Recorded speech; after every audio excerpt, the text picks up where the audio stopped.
앵커 UN 안보리의 대북 제재 대상 중 하나인 북한산 석탄이 국내에 반입 된 게 확인되면서 여야의 공방도 치열해지고 있습니다. 제1야당인 자유한 국당은 UN 안보리 대북 제재 결의를 위반했다며 정부가 이를 묵인했는지 국정조사를 해야 한다고 공세를 벌였는데요. 여당인 더불어민주당은 정부가 미국과 긴밀히 협의해 사건 초기부터 대응해왔다며 정치 공세를 멈추라고 반박했습니다. 국회 취재기자 연결합니다. 임성호 기자, 북한산 석탄의 국내 반입이 사실로 확인되자 야당이 공세에 나섰죠. 기자 자유한국당은 북한산 석탄의 국내 반입은 UN 안보리의 대북 제재 결의를 위반한 중대한 외교 사안이라고 비판했습니다. 지난해 하반기부터 올해까지 북한산 석탄을 적재한 선박이 여러 차례 우리 항만을 드나들었는데도 정부가 뒷짐만 졌다고 지적했습니다. 문재인 대통령이 말해온 한반도 운전자론, 이 북한산 석탄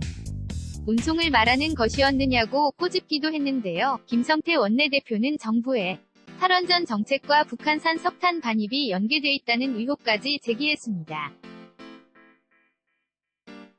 김성태, 자유한국당 원내대표, 문재인 대통령의 탈원전 정책은 북한산 석탄으로 화력 발전을 늘리려는 것인지 국민에게 솔직히 고백해야 합니다. 그러면서 북한산 석탄의 반입을 정부가 묵인하거나 방조했는지 국회 차원의 국정조사가 필요하다고 목소리를 높였습니다. 바른미래당도 거들었습니다. 정부가 북한산 석탄에 대한 원산지 조사 등 관련 조치를 부실하게 했다는 의혹이 크다며 향후 국회 차원의 대응 방안을 강구하겠다고 밝혔습니다.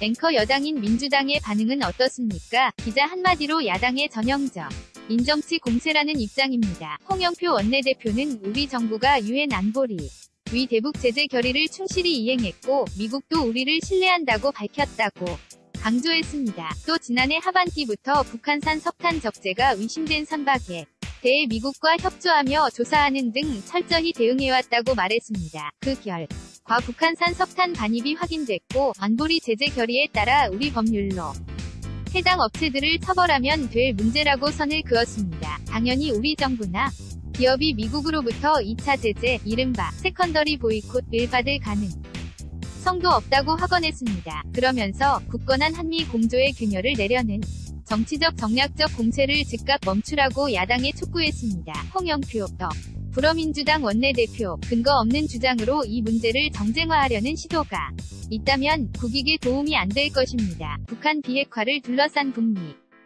협상이 교착 상태에 빠진 가운데 이번 사건을 정치 쟁점화하려는 야당과 진화하려는 여당이 정면으로 부딪히고 있습니다. 지금까지 국회에서 YTN 임성호입니다.